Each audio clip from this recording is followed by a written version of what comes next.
Alors d'abord, moi je ne sais pas si je suis content d'être là ou pas, mais je trouve que c'est un juste retour des choses parce que j'ai eu fait chercheur et j'ai beaucoup travaillé en méthode ethnographique et notamment pendant 10 ans, je fais d'ailleurs toujours un séminaire où nous faisons venir des chefs d'entreprise qui prétendent s'inscrire dans le toyotisme et dans le lean management, et on les fait causer. Et alors, évidemment, on assiste à leur pensée sauvage et puis on essaye de comprendre ce qu'il y a derrière. Alors, je suis content d'être du côté des sauvages cette fois-ci. Et en même temps, je n'ignore pas la complexité qu'il y a du coup à ce dialogue. Il est important, mais il est aussi important qu'on se souvienne chacun de notre place dans ce dialogue. Alors, ensuite, alors je suis très content qu'on veuille faire de la recherche sur la philanthropie, parce que comme le font AXA pour la recherche, lui il fait de la philanthropie sur la recherche. Je trouve que là aussi ça boucle harmonieusement. Simplement pour dire d'où je parle, parce que c'est moins connu que la Fondation de France, AXA a décidé de mettre 200 millions d'euros sur 12 ans pour faire de la philanthropie académique dans le monde entier. C'est à peu près tout ce que je dirais. Mais après, on a toutes les ambitions et tous les problèmes que vous pouvez imaginer qu'il y a derrière ça. Tout à l'heure, on a posé la question de est-ce que ça fait beaucoup, est-ce que ça fait pas beaucoup. Alors, d'un point de vue très légitime, ça fait pas beaucoup. D'un point de vue budgétaire, dans l'allocation budgétaire à l'intérieur d'une entreprise comme AXA, on est commensurable on est dans le même ordre de grandeur que ce qu'on met aujourd'hui chez AXA derrière la transformation digitale de l'entreprise. Donc c'est à la fois pas beaucoup si vous le rapportez au profit du groupe, il y a une évidence derrière ça évidemment, et en même temps on est sur des choses qui sont observées à des niveaux de gouvernance importants dans l'entreprise. Le comité exécutif, le conseil d'administration ont à se prononcer sur ce type d'ordre de grandeur. Alors ensuite, puisque vous nous invitez à dire les choses où on a l'impression que ça vaudrait le coup qu'il y ait de la recherche, je veux dire que nous, ça nous intéresse beaucoup. On a notamment à notre conseil scientifique un Dominique Pestre, et j'ai tenu à avoir quelqu'un qui soit méta quelque part par rapport à la bagarre entre les disciplines ou entre les pays, ou entre les institutions, entre les formes de recherche pour capter de l'argent, mais d'avoir quelqu'un qui puisse justement apporter. Donc je crois vraiment au caractère fructueux, y compris opérationnellement, d'avoir des gens qui sont en position méta par rapport à tout ça. Alors, après, simplement, au fil des échanges, j'ai pu assister qu'à l'après-midi. Moi, il y a plusieurs choses qui m'ont frappé. La première, c'est que j'ai eu l'impression d'entendre parler de fondation. On a beaucoup utilisé le mot de fondation. Alors, pas de chance, on n'est pas une fondation, on n'est pas un fonds de dotation, on n'a aucune existence instituée. On est une ligne budgétaire d'AXA SA et on a un conseil scientifique qui est totalement libre de l'affectation de cette ligne budgétaire. Mais c'est une ligne budgétaire. Et on pourrait y revenir, mais moi je pense que ça a une force dans une entreprise qui est très puissante de ne pas justement être à l'extérieur, mais d'être à l'intérieur grâce à ça.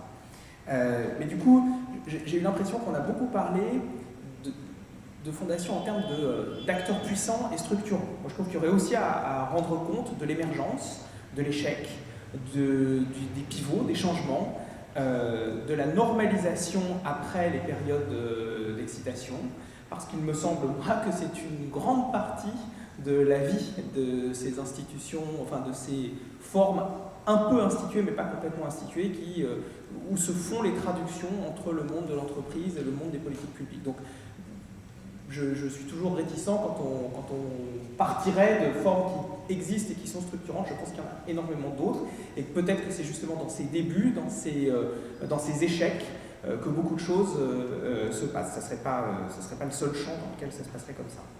La deuxième chose, c'est qu'il y a, et là je pense à ce qui a été dit par l'économiste Michael Zemmour tout à l'heure, je pense qu'il y a à rendre compte de pourquoi il y a des affinités entre certains acteurs et certains sujets. Pourquoi AXA a choisi la recherche? Alors, moi j'ai une justification à vous donner, ça m'intéresserait de connaître celle que vous trouverez. Et je pense qu'on est tous là. Et à la fois en termes de dévoilement, mais aussi en termes de construction de la légitimité, de la justification interne et externe. Parce que, effectivement, c'est court de dire qu'on fait ça pour le fiscal. C'est vraiment pas vrai dans une entreprise où les directions fiscales travaillent complètement de manière séparée. Je peux témoigner du fait que l'incitation fiscale n'a aucune espèce de conséquence sur la manière dont nous allouons nos fonds, et pourtant en France ça nous coûte 60% de moins que si on le fait ailleurs, et ça n'a aucune incidence. On est structuré opérationnellement, les décisions sont entreprises d'une manière qui fait que ça n'a aucune incidence.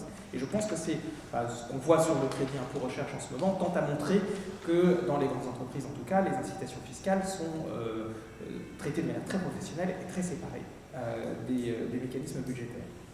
Donc voilà, et je pense qu'il y a quelque chose à faire. Sur le champ qui est le nôtre, qui est le lien recherche-enseignement, enfin qui est sur la recherche et l'enseignement supérieur et les formes académiques, comme le disait Béatrice de Durfort, c'est quelque chose qui est en renouveau depuis 2006, et je trouve qu'il y a là un très beau cas d'école pour essayer de comprendre l'objectif politique qu'il y a derrière ça, parce que c'est une politique publique, c'est une politique de l'État, c'est une politique du gouvernement en tout cas, que d'avoir relancé cette philanthropie dans le champ de la recherche, à travers la fiscalité, à travers une créativité avec les fondations d'université, etc., la facilitation de ça. Et donc là, ça mériterait de comprendre aussi quels sont ces objectifs politiques. L'hypothèse de Tommaso Vitale sur le fait qu'il y aurait une forme de contestation par l'innovation, que les acteurs privés qui viennent dans un champ institué publiquement qui serait porteur d'une contestation, d'une remise en question d'équilibre, à mon avis, c'est quelque chose qui a été souhaité par les promoteurs de cette politique, au niveau français en tout cas. Donc ça mérite d'être analysé. D'autant plus que parallèlement, on assiste aussi à des formes de développement de bénévolat dans l'État.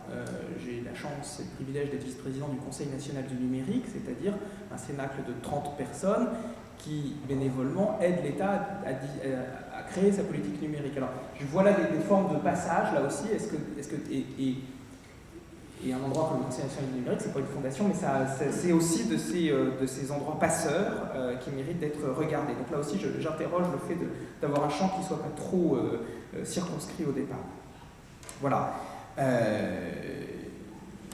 Et puis enfin, encore une fois, ça va toujours dans le même sens que je dis, mais je n'ai pas de certitude sur l'unicité du milieu et de ses mécanismes. Moi, je vous dirais que le Fonds AXA pour la recherche ne fait pas d'abord du mécénat.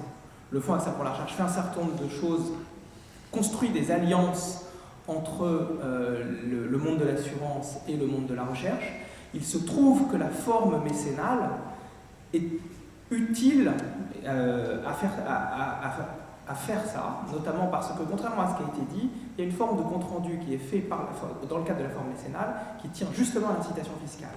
Pour pouvoir justifier l'incitation fiscale, il vous faut justifier de l'utilité publique, il vous faut justifier du non-contrôle des fonds.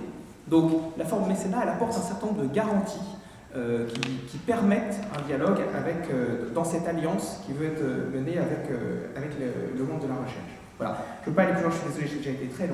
Simplement dire que donc, quand je conclue là où j'ai commencé, on a besoin de recherche.